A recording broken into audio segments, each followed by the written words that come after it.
En Ecomedios, hasta las 9, nos encontramos para hacer proyecciones con Jorge Rousseler y un equipo de especialistas claves.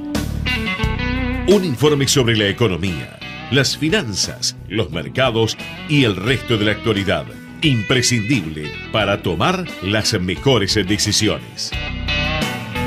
Hasta las 9, proyecciones con Jorge Rousseler por Ecomedios.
Muy buenos días, así es, comenzamos 8 horas 13 minutos aquí en la República Argentina, temperatura actual 15 grados 8 décimas.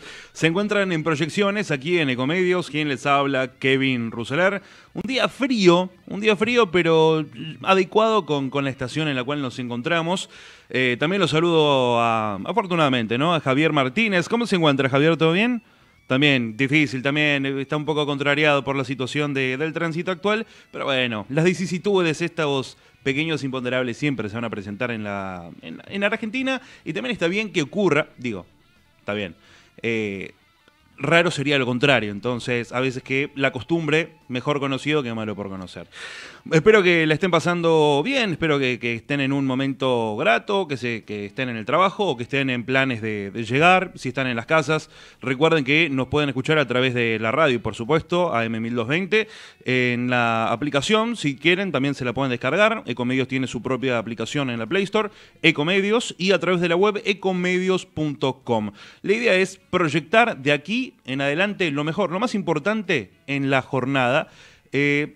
Mi voz puede resultar ajena como no.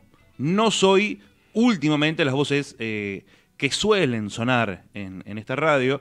El habitual conductor de este programa comparte apellido conmigo, pero se encuentra por cuestiones laborales, ¿no? No está presente, pero vamos a intentar reemplazarlo de la manera más idónea posible. Su nombre es Jorge Rousseler, por supuesto mi padre, se encuentra en un viaje ahora de negocios y tengo el gusto, tengo el honor, al menos, de poder compartir parte de este espacio con él. Ahora lo que vamos a hacer es escuchar la primera parte de El Informe Rousseler, contemplando que no se encuentra personalmente, pero tuvo la delicadeza de dejarnos al menos su voz, ¿no? Parte de su registro, para que lo tengamos presente. Lo escuchamos. Hola, gente. Muy buenos días. Hola, Kevin. Hola, Javier. Bienvenidos, obviamente, todos a estas proyecciones de hoy, jueves 9 de mayo, ¿no? Un día donde sin duda nos vemos un poco sacudidos por algunas noticias, después llegamos con toda esta dinámica que sigue teniendo la agenda política, la agenda económica, resultados de todo tipo en el mundo de los mercados, bueno, como vamos a ir viendo durante el programa de hoy. Lo que podemos ir viendo que sobresale sin duda es el apoyo de Estados Unidos, Trump hablando con Macri, preguntándole sobre las elecciones argentinas, en este diálogo, en este ida y vuelta, que básicamente estamos viendo que Trump escucha, ¿no es cierto? Y Macri pide y el Fondo Monetario pone la plata, y es tal cual, sale un poco apareciendo en esa dinámica. Trump hablando con Macri, respaldando las reformas económicas, un fuerte apoyo a la agenda económica en pro del crecimiento del presidente Macri. Así manifestó Donald Trump, que merece más de una lectura, sin duda, la necesidad de consolidar la tranquilidad en el mercado de cambios argentinos, el grado de exposición del Fondo Monetario con el país y la problemática de Venezuela, algunos de los elementos que están detrás de esta conversación telefónica que ayer mantuvieron los presidentes de Argentina y Estados Unidos. Obviamente hablaron sobre la reforma económica y los desafíos regionales, según sostuvo la Casa Blanca primero y un tiempito después la Casa Rosada a través de un comunicado. Una conversación que duró 10 minutos, donde Trump expresa su firme apoyo a la agenda económica del presidente Macri en pro del crecimiento y de los avances que ha logrado en la modernización de la economía argentina. Eso es lo que cita el comunicado de la Casa Blanca. No es casual que la conversación entre ambos mandatarios tuviera lugar el mismo día en que arriba a Buenos Aires la misión del Fondo Monetario Internacional, en esta oportunidad para realizar la cuarta revisión del plan económico que respalda el stand-by de 36 meses solicitado hace un año. Este equipo está integrado por Alejandro Werner, el director del Departamento de Hemisferio Occidental del Fondo, y por el jefe de la misión, Roberto Cardarelli, el italiano Cardarelli. La visita se produce tan solo unos días después de que el organismo multilateral hiciera una excepción con la Argentina, permitiéndole intervenir con las reservas resultantes del apoyo financiero del Fondo en el mercado de cambios. Decisión vedada por los estatutos del Fondo y adoptada sin que mediara una decisión del organismo, del directorio del Fondo Monetario. Bueno, la magnitud del apoyo, obviamente los 57.000 millones, una cifra sin precedentes, y la flexibilidad con que el Fondo está tratando el caso argentino provoca inquietud tanto entre los miembros políticos del Fondo como entre el personal técnico, según señalan todas las fuentes que vienen de Washington. En este contexto, el apoyo de Trump fue recibido favorablemente por el staff del Fondo, toda vez que Estados Unidos es el principal socio de este club. Tampoco resulta casual este fuerte respaldo de Trump en momentos en que el gobierno lanza la convocatoria a la mayoría de la dirigencia argentina. Estos 10 puntos iniciales del gobierno ratifican la política económica que viene implementando la administración Cambiemos, que en un principio parecían tópicos que no se negociaban y hoy se observa más flexibilidad. Así lo expresó tanto el gobernador Gustavo Bordet de Entre Ríos como Daniel Scioli, candidato presidencial, que en diálogo que mantuvieron con Rogelio Frigerio observaron una voluntad hacia el consenso. El llamado de Trump da un respaldo más a la administración de Macri, también interpretan lo fortalece en el marco de la discusión para llegar a un acuerdo con las dirigencias que se espera quede plasmado en un escrito. La idea es dar previsibilidad de rumbo tanto al mundo como a los argentinos, y comentan en La Rosada y en líneas generales la mayoría de los opositores no tendría mayores objeciones a este punto. La discusión es que la previsibilidad se sostiene con políticas y en varios casos las diferencias no son menores. El llamado de Trump no pasó desapercibido en los círculos políticos. Se teme que este fuerte respaldo haga difícil la incorporación de otros puntos o que se abandone alguno de los propuestos por el gobierno, habida cuenta que conocen que la convocatoria y un acuerdo no es una medida que entusiasme a Marcos Peña, y es de suponer que tampoco entusiasma mucho al presidente Mauricio Macri. Pero hay que juntar votos y hay que juntar plata. El tema fue analizado dentro de la coalición de gobierno y particularmente con los radicales. Temen que este respaldo internacional pueda disminuir un poco las posibilidades de correcciones en distintas medidas del gobierno. En el mercado de cambios la noticia se leyó con un mensaje muy tranquilizador. Es que el respaldo de Trump constituye una nueva manifestación de cuán comprometidos están los Estados Unidos en lograr la continuidad de las políticas de Cambiemos, más allá del poder de fuego con que cuenta ahora el Banco Central tras la decisión del Fondo de permitirle usar arbitrariamente las reservas. Si bien no existe certeza en cuanto a la magnitud de las reservas de libre disponibilidad con que el Banco Central puede intervenir ante escenarios de estrés cambiarios, en medios privados se calcula que se trata de unos 20.000 o 25.000 millones de dólares. Esta cifra podría ser suficiente para evitar bruscas alteraciones en el mercado de cambios, al menos durante este periodo previo a las elecciones. Hay que llegar al 22 de junio y después hay que llegar a las PASO y después hay que llegar a octubre. O sea, son distintas fases, como hablábamos con Hugo Grimaldi el otro día. Pero existen dudas en cuanto a qué sucederá con el mercado tras las elecciones primarias que tendrán lugar en agosto, particularmente si los resultados arrojan la posibilidad de un giro en las políticas con el próximo gobierno. En ese sentido, se maneja la información que, llegado el caso del gobierno de Trump podría estar dispuesto a otorgar un préstamo a la Argentina vía el Tesoro de los Estados Unidos, si bien necesitaría la autorización del Congreso del país. En otras oportunidades estos préstamos han sido otorgados evitando el paso por los legisladores.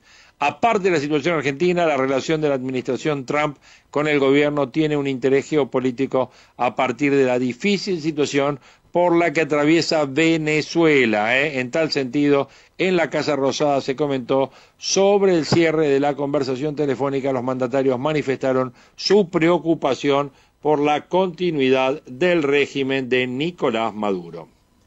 Sobre este tema, sobre la relación Estados Unidos-Argentina en cuanto al Fondo Monetario, escuchamos la opinión de Claudio Loser. Historia de más de 100 años de default. Yo no creo que estén dadas las condiciones de un default en este momento, pero nada tan grave como lo que hemos vivido al principio de este siglo. Gane quien gane, va a tener que continuar el ajuste. CNN Radio. AM950. Ahí escuchábamos a Claudio Loser que obviamente gracias a la gente de CNN que nos proporcionó este audio, escuchábamos un poco esta visión, ¿no? Esta visión respecto de qué puede estar pasando con la deuda si es necesario.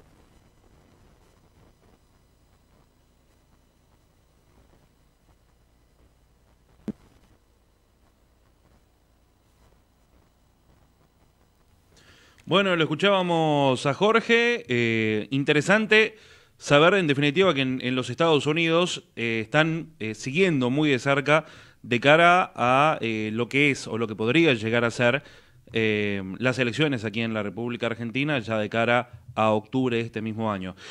Vamos a tener también la posibilidad, no sé, Javi, si me puede seguir, de escuchar un audio de Claudio Jacqueline, hablando también en torno a este asunto, hablando en torno a la posibilidad de conocer sensatamente cuáles son las posibilidades que concibe el propio gobierno en torno a la figura del propio Mauricio Macri. La figura del presidente, sabemos en los últimos 3 meses, era francamente mala, los números no eran para nada indulgentes con su caso, y ahora, a partir de los famosos 10 puntos, este famoso acuerdo nacional al cual quiso convocar el oficialismo, cambió, viró un poco. Si bien son solamente títulos, y la mayoría de los analistas lo consideran superficial, de todas maneras hay una iniciativa en torno a lo que son la idea de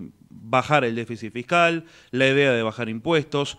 Todavía no se habló de bajar el gasto, pero de todas maneras es un principio de idea que augura el oficialismo de cara a lo que podrían llegar a ser otros 4 años de Cambiemos. Escuchamos a Claudio Jacqueline refiriéndose justamente a este tema. Suscríbete online. Sigue La Nación Más PM.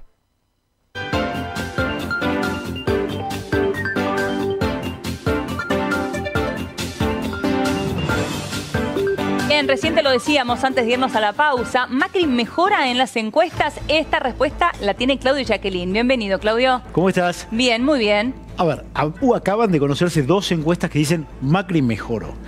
Pero vamos a tener una, sobre todo, que es la de Isonomía, que es la encuesta. Primero porque es una encuestadora a la que el gobierno le consume las encuestas, le compra las encuestas. Y, por otro lado, pues es una encuestadora de las que consideramos realmente entre las más serias que hay en el mercado. Sí.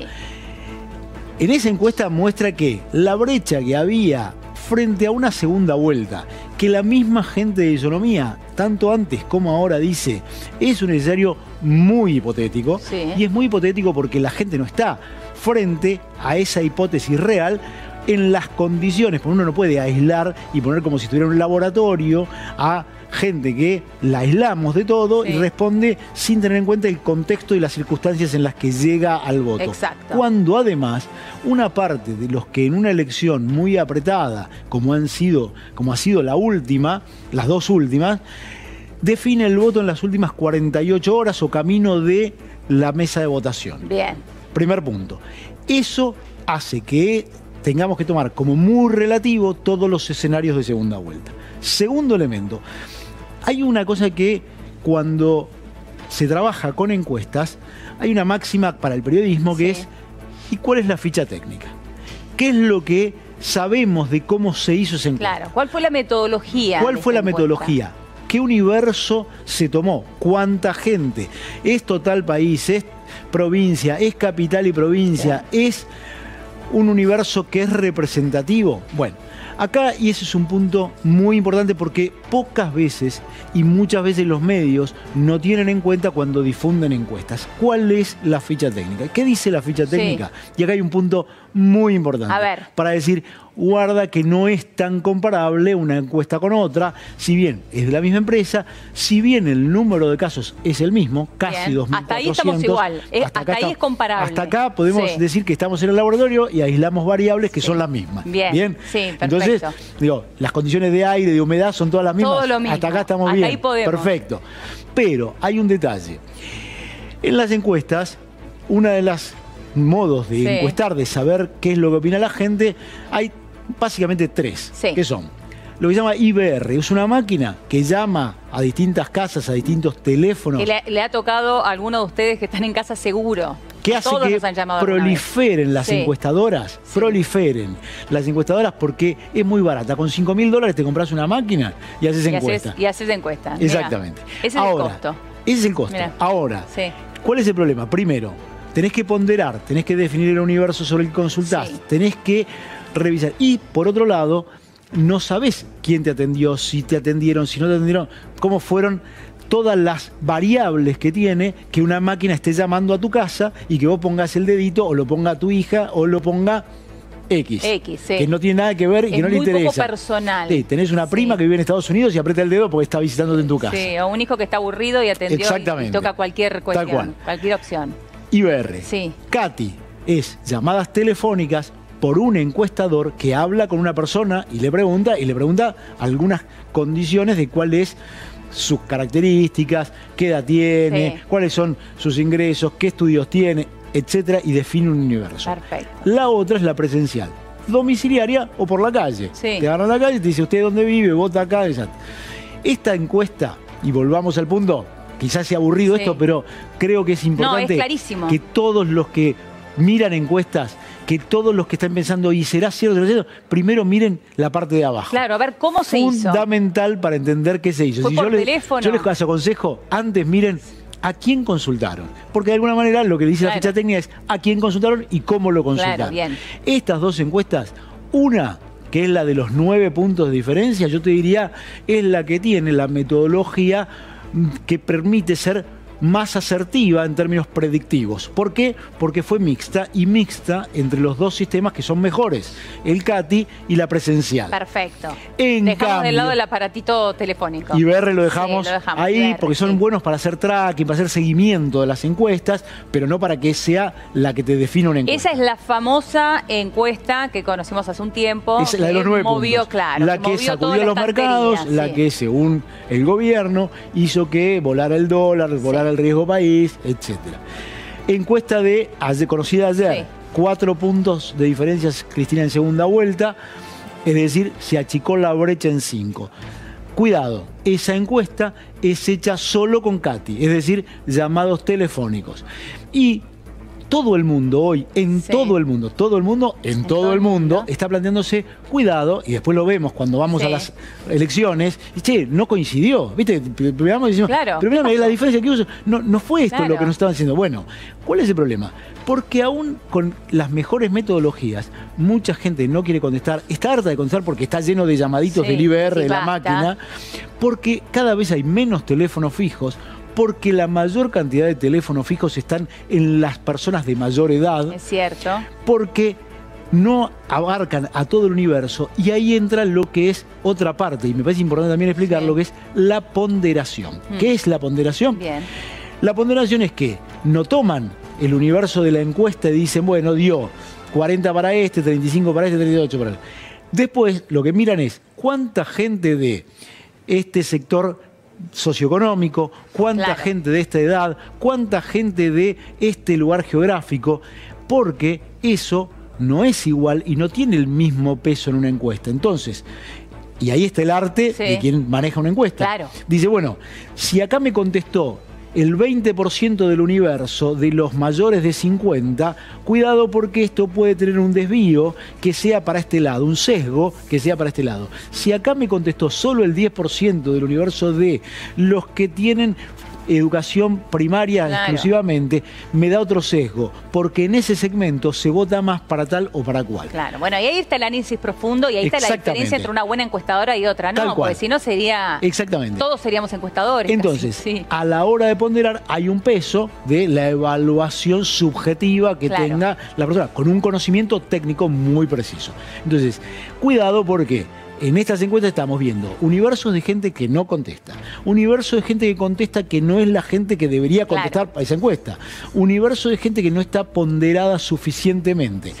Por lo tanto, hoy en todo el mundo dicen, cuidado porque la gente o no contesta o contesta por saturación o porque no alcanzamos al universo que debemos alcanzar. Y te recuerdo, que no es menor el detalle, que en elecciones hasta hace no más de 2 o 3 elecciones, un universo de 800 personas, 800 a 1000 en todo el país, era considerado suficiente. No es nada 800 personas. Hoy estamos hablando de 2.400 personas y ponemos en duda esos números. Claro. Es decir, bueno, la información que nos brindaba Claudio, para conocer cómo es el proceso, la metodología por la cual puede considerarse veraz o legítima X o Y tendencia. Sobre un muestreo de 800.000 personas ya se consideraba poco. Hay algunas encuestadoras que solamente contemplan casos muy específicos, sumamente aislados dentro de un universo de gente de todo el país.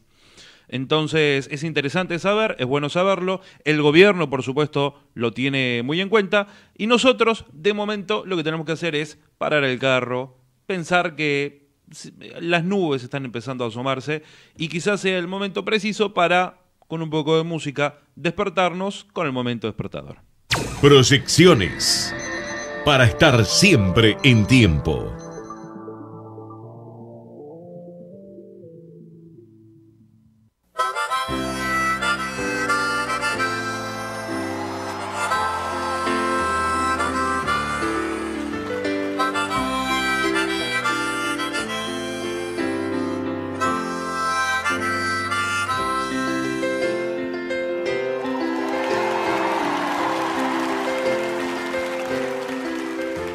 It's 9 o'clock on a Saturday.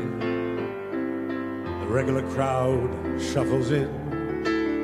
There's an old man sitting next to me, making love to his tonic and gin.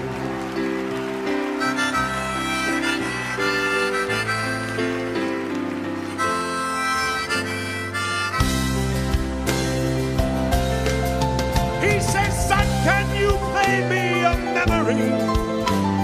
I'm not really sure how it goes, but it's sad and it's sweet, and I knew it complete when I wore a younger man's clothes.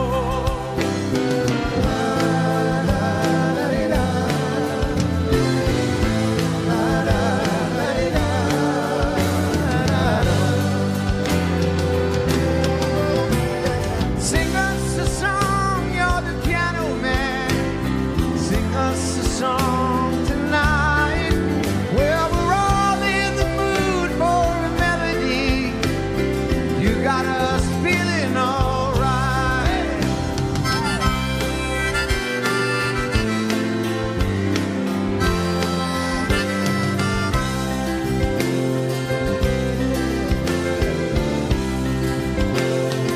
...19 de noviembre del año 2014... ...en el programa Gershwin Prize... ...escuchábamos en el piano a Billy Joel... ...y un conocido de la casa de todos... ...porque estuvo en una serie que fue muy buena... ...hasta que él se fue... ...y nos referimos a Kevin Spacey... ...cantando muy bien, con la armónica también... ...bastante decente...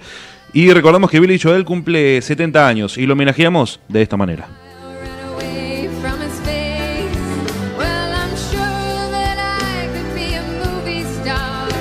If I could get out of this place, la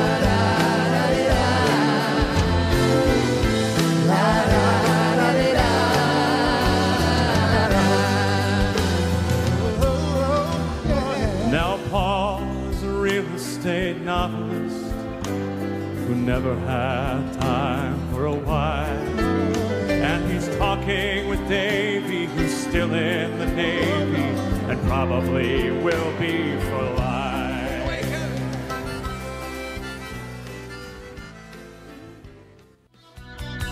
Vamos la radio, somos tu voz.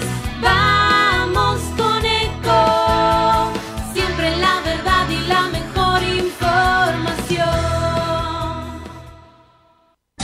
OnFit, la primera cadena de gimnasios low cost premium de la Argentina. www.onfit.com.ar.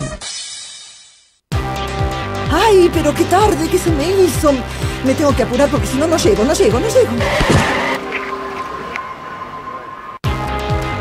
No, ¿pero seguro? ¿Qué problema? Bueno, vamos a encontrar una solución. Bancame ahí que en 2 minutos estoy con vos. Bueno, vos ahora te tenés que ir. Sí, pero yo quiero hablar de esto ahora. Cuando llegue a casa te llamo. 3 de cada 10 muertos en el tránsito son peatones. Cruzá siempre por la senda peatonal o esquina, respetando los semáforos. Allí, todos los vehículos deben darte prioridad. Luchemos por la vida. 2.508 barrenderos, 3.177 choferes y recolectores, 1.139 vehículos de higiene. ¿Y vos? La ciudad no se limpia sola, la mantenemos limpia entre todos. Buenos Aires Ciudad, vamos Buenos Aires. Podés vernos en vivo en ecomedios.com. Contenidos audiovisuales. Conectate con nosotros. youtube.com/ecomedios1220. Hasta las 9. Proyecciones con Jorge Ruseler por Ecomedios.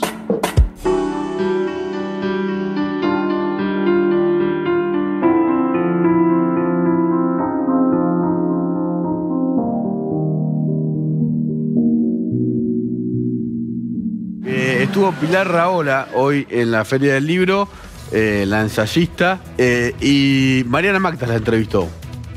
Veámosla. Yo estoy convencida y ejerzo mi libertad de expresión cuando creo que aquí se acabó instalándose un auténtico régimen que fue el fenómeno del kirchnerismo como gran movimiento magmático que lo ocupó todo. Y eso tiene connotaciones de régimen. Y en el momento en que impregna el poder judicial, el poder periodístico, etcétera, acaba siendo de hacer un golpe a la democracia. Por tanto, me parece necesario decirlo. Aunque no seas argentina, lo cual es valiente de tu parte. Bueno, pero mira, la verdad es que yo tengo el lujo de tener un micrófono. Si tengo el lujo de tener un micrófono, tengo que ejercer mi libertad de expresión hasta el final, con toda la rotundidad, y equivocándome o acertándola. Ya recibiré las consecuencias si me equivoco, pero en realidad lo que no podemos es jugar. Aquí no estamos, digamos, para contemplar la realidad, aquí estamos para impactar en la realidad. Y la realidad argentina es muy dura, hay que impactar en ella. Así como hay gente que dice a la inversa que Macri es la dictadura. Sin embargo, tú, aunque lo has criticado, pareces estar más cerca. Yo creo que una dictadura no la cuajas en poquitos años, digamos, y porque seas un buen o mal gobernante. Existen los buenos gobernantes y los malos gobernantes. Existen los gobernantes buenos que se equivocan y los malos que se equivocan siempre. Existen muchas opciones. Yo creo que Macri podría ser un buen gobernante si está equivocando demasiado. Sería esa mi definición. Pero no tiene nada que ver con una dictadura. Tampoco es una dictadura la que representó el kirchnerismo. Pero en cambio sí que fue un golpe a las estructuras de la República. Es decir, que no es lo mismo. Una dictadura es una dictadura. La dictadura es Videla o es Franco. Por eso le decís régimen, aunque fue elegido por el 54% de los votos. Fue elegido y tiene el sufragio universal, sin duda, tiene la representación ciudadana, pero yo creo que pervirtió ese mandato. Lo pervirtió cuando hizo el memorándum de Irán, lo pervirtió cuando influyó de tal manera en el ámbito judicial, que es un poder necesario en un Estado de Derecho, cuando presionó en el ámbito de los medios de comunicación. Ahí hubo una voluntad autárquica del poder. Y eso sí que tiene connotaciones de régimen, porque además duró suficientemente como para cuajar en esa idea. Decir que Macri es un dictador es una barbaridad. Ahora, puedes decir tranquilamente que es un mal gobernante. Yo creo que no es un mal gobernante. Creo que es un gobernante que podría hacerlo mejor. Pero eso es poco importante. A mí lo que me preocupa de Cristina Kirchner o del kirchnerismo no es que fuera mal o buena gobernante, es que pervirtió la República. Eso es lo que me preocupa. Sabés que coincidís en la Feria del Libro con la presentación en la que va a haber mucha gente, se va a cortar la calle. Bueno, toda la gente va a ir a por ella. Yo voy a estar con 3 amigos y ella va a estar con multitudes, sin ninguna duda. Sí me ha tocado el mismo día. Pero fíjate que Cristina Kirchner presentará su libro en la feria y a mí me parece eso terrible por 3 motivos. El primero, porque si ella quiere empezar su andadura electoral, que no utilice el prestigio de la Feria del Libro. Me parece una vergüenza. No puedes ir a hacer un acto electoral ocupando masivamente la calle y con toda la fanfarria del poder en una Feria del Libro que tiene un prestigio internacional. La Feria del Libro de Buenos Aires es muy importante y ahora ella la utiliza y se la queda, de alguna forma la convierte en suya para hacer un simple acto político. Me parece perverso. Lo segundo es, ¿qué es esto de que los periodistas no pueden entrar libremente? ¿Pero esto qué es? Pero es el colmo. El periodismo tiene que penetrar en los agujeros negros del poder. ¿Qué es el poder? El poder se lo das tú, el ciudadano, al político. ¿Quién es el político que va a decir este periodista viene, este no viene? Solo los invitados por la senadora van a poder entrar. Pero es decir, entonces estamos hablando de una doble actitud prepotente. La actitud prepotente de alguien que ha sido primera presidenta del país y que ahora utiliza para su campaña una Feria del Libro, por tanto, un ámbito de lectura y un ámbito de conocimiento que es de Bueno, todo. escuchábamos la entrevista, o cómo entrevistaban en TN, a Pilar Rahola, periodista, escritora, que hablaba sobre la idea de o lo peligroso que puede llegar a ser atentar contra la institucionalidad de un país. Institucionalidad que en Argentina es difícil, preservarla teniendo en cuenta todas las intervenciones que hemos tenido en nuestra historia en términos de la independencia del Poder Judicial con respecto al Poder Ejecutivo, cómo se terminan permitiendo y cómo la corrupción en sí misma es un flagelo para la propia credibilidad que necesita constituir un país para que el resto de los problemas que son primarios en Argentina pasen a ser secundarios, como es el caso de la inflación, la coyuntura, los problemas políticos y demás.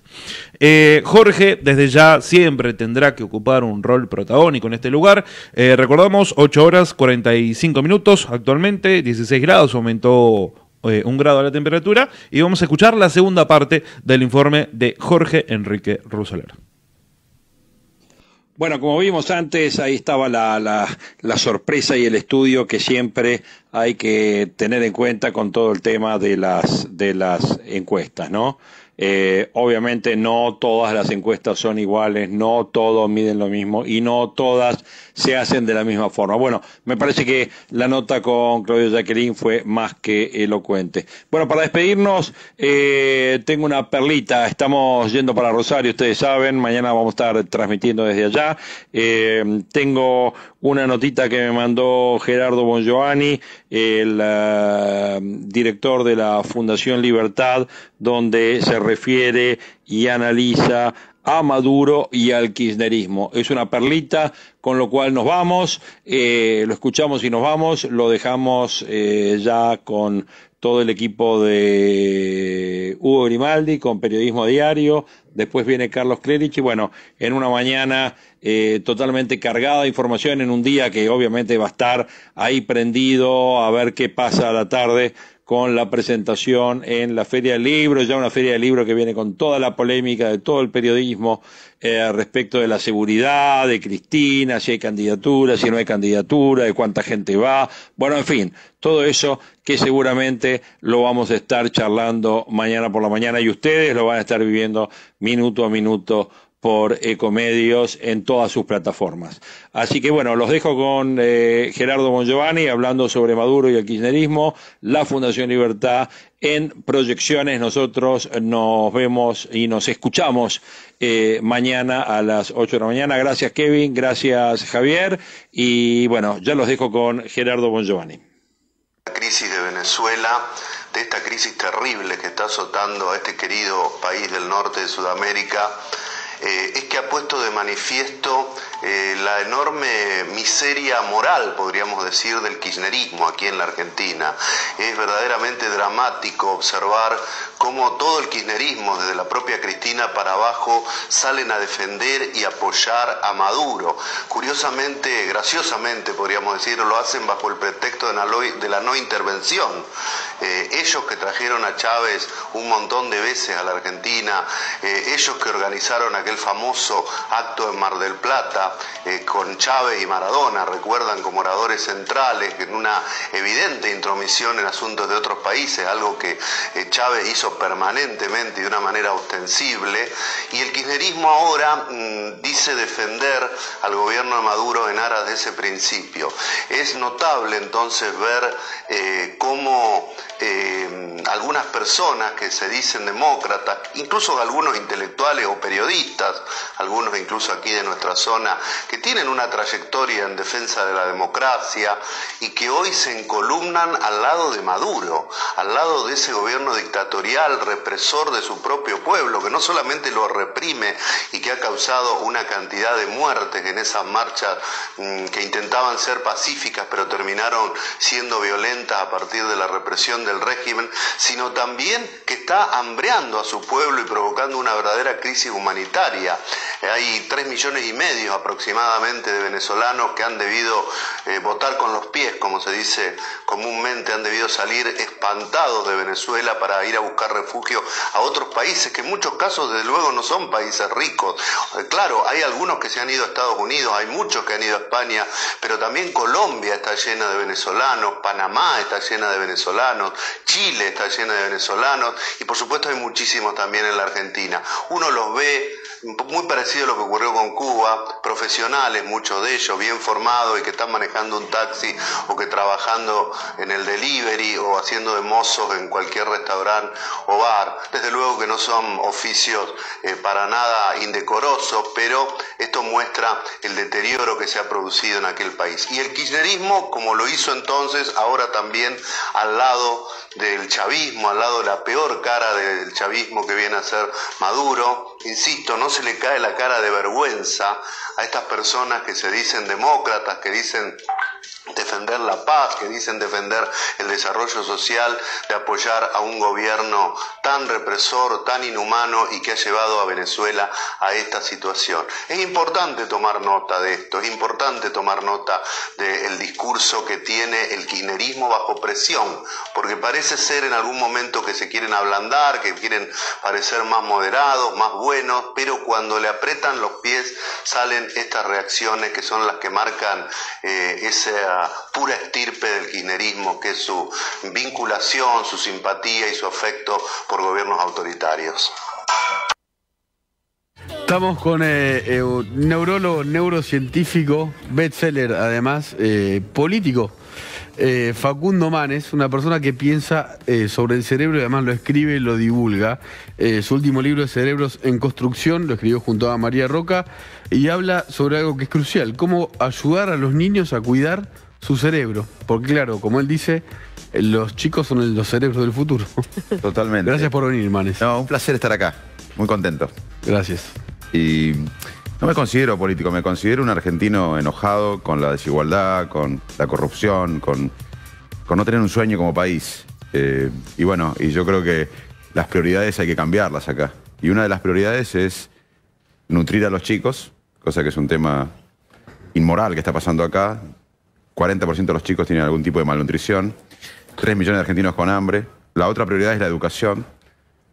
La otra prioridad debería ser tener un proyecto de país para crecer económicamente basado en lo que hacen los países que crecen y son prósperos, que es invertir en la ciencia y tecnología y vincularlo al sector productivo. Así que me considero un argentino enojado con la situación, con vivir en una sociedad que no tiene sueños, que sobrevive permanentemente. Facundo, ¿y esto se puede ver en el cerebro? Sí.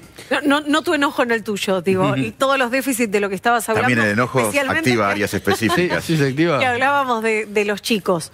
Cuando hablamos de nutrición, cuando hablamos de cuestiones de atención directa a la infancia, ¿esto repercute en el cerebro? Sin duda, por eso digo en mis libros, en nuestros libros, lo digo ahora, que no solo es una inmoralidad, porque en Argentina no hay hambre y malnutrición por falta de alimentos. hay hambre y malnutrición a escalas inaceptables por corrupción y moralidad. Por desidia, que tal vez sea todavía peor. O por ignorancia, o por lo que sea, pero yo digo que es una inmoralidad, pero aparte es una hipoteca social, porque estamos hipotecando el futuro del país. Volviendo a tu pregunta concretamente, hoy sabemos que la malnutrición afecta a la anatomía del cerebro, afecta la capacidad de aprender, la malnutrición crónica. Además, vivir en la pobreza genera un estrés mental que impacta en el aprendizaje. El estatus socioeconómico también impacta en el aprendizaje. Son datos científicos que se hicieron en Estados Unidos y en otros países. Así que por eso digo siempre que no solo es una inmoralidad, ¿cuánto puede aguantar tu hijo sin comer, malnutrido? ¿Y cuánto podemos aguantar nosotros con hambre? Y los padres viendo eso, además. Y además y el tema, otra cosa es de la malnutrición. Yo veía las listas de precio cuidado, no hay muchos alimentos saludables ahí. Entonces, me parece que en la Argentina tenemos que cambiar las prioridades. Tenemos que invertir en la gente y tenemos que tener un proyecto de crecimiento basado en la innovación permanente. Ahora bien, el hambre es un flagelo que Argentina sufre hace muchos años. ¿Cada generación estamos peor? Bueno, ahora hay 3 millones de personas con hambre en Argentina y 1,5 millones de chicos con hambre. Hoy la malnutrición... Es un porcentaje que es como hace 10 años, como hace 15. Bueno, estamos a niveles del 2001 casi ahora. La verdad que está creciendo, siempre fue, antes se negaba, ahora no se niega, pero no se soluciona. O sea, estamos sin tratamiento. ¿Por qué? Porque no priorizamos. Fíjate que la coyuntura es...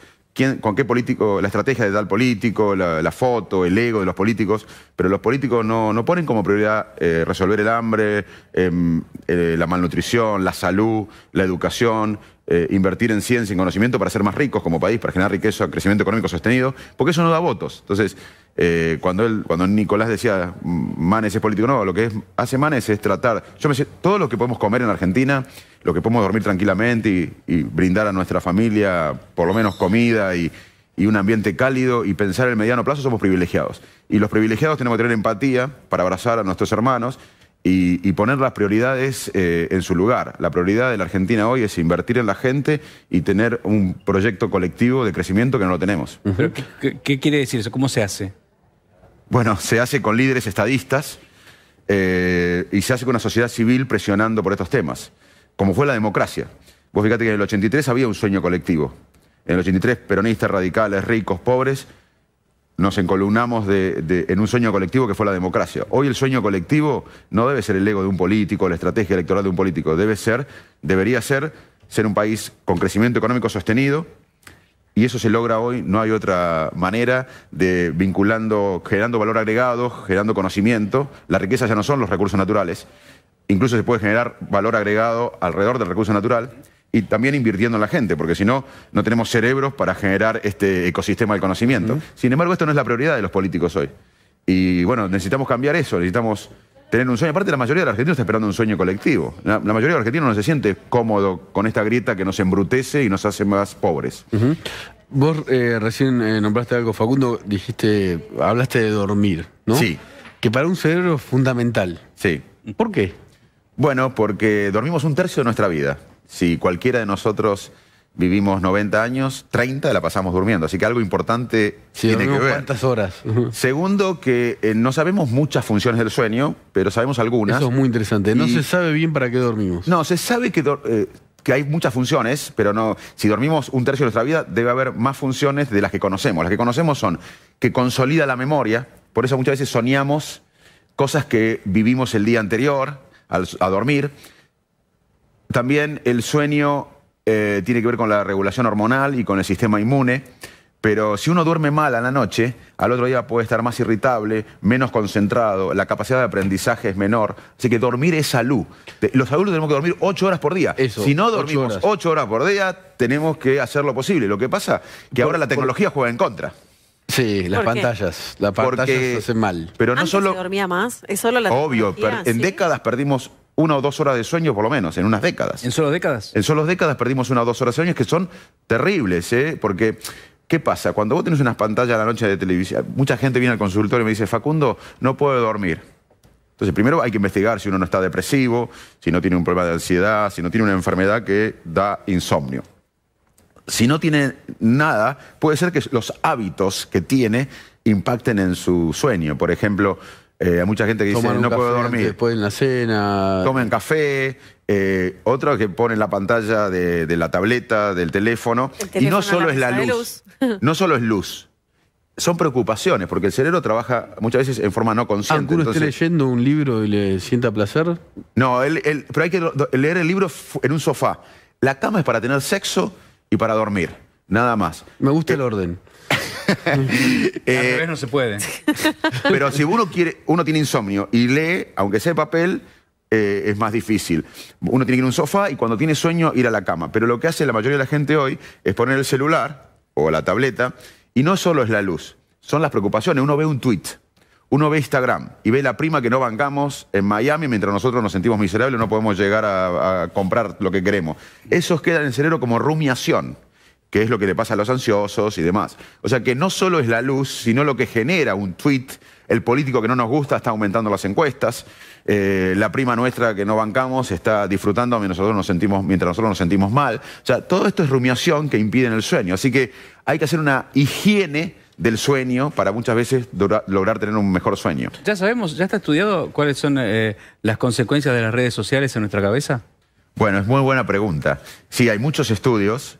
De hecho, hay ahora muchas revistas internacionales muy prestigiosas que están poniendo este tema como el más importante, porque todavía no tenemos, el cerebro termina de desarrollarse después de los 20 años. Y todavía no Después tenemos, de los 20. Sí, la última parte que... Cuando hablabas de malnutrición es... no hasta los 10, 12, no, después de los 20. Por eso hay un término que se llama 1000 días, que tenemos que cuidar los 1000 días. Sí, también, perfecto, los 1000 días son importantes, pero los 2000 días también, los 3000 días también, los 4000 días también. Hasta luego de los 20 años hay que darle al cerebro nutrición, afecto y estímulo. Que un padre le hable a un chico hace la diferencia en las conexiones neuronales, en la capacidad de palabra e incluso en el desempeño a posterior del chico. Pero bueno, volvemos a la tecnología, que es muy importante. La tecnología es fantástica. De hecho, hoy nos ven en toda la región, no solo en Argentina, en países limítrofes por la tecnología, nos comunicamos, yo soy científico. Ahora, ¿qué pasa? Hay que usarla con cuidado. Ustedes, ¿cómo viven ustedes? Yo los veía recién, que estaban transmitiendo, chequeando. Uno se siente, es su trabajo, pero ojo que eso baja el rendimiento. Hay que cortarlo. Hay que cortarlo, porque si no, el estrés, la ansiedad que te produce, y bajás el rendimiento. Alguien está en una reunión, por ejemplo. Sí. Está escuchando la reunión y está mandando un WhatsApp. Piensa que hace las dos cosas bien. Piensa que absorbe la información y que manda el WhatsApp bien. Va a hacer las dos cosas con menos rendimiento que si estaría focalizado. Aparte, déjame terminar esto porque es muy clave, porque voy a dar un tip. No seas ansiosa. Para un tip, no, pero déjame porque voy a dar un tip. No me gusta dar tip, pero un consejo que tiene que ver con el bienestar de todos. Estar focalizado. Contemplar el presente. Es clave para el bienestar. O sea que cuando uno está cambiando de tarea, puede hacerlo, pero va a estar más estresado, más ansioso, va a rendir menos y va a ser menos feliz. No quería sacarte del tema, sino simplemente sumar esto, porque estamos hablando de chicos hoy, y nosotros somos tres grandotes que nos acostumbramos a las redes sociales y tenemos los tres el teléfono acá arriba de la mesa, pero estamos hablando de chicos que crecieron con esto, que nacieron. Desde Buenos Aires, transmite LRI 224, AM 1220, Ecomedios.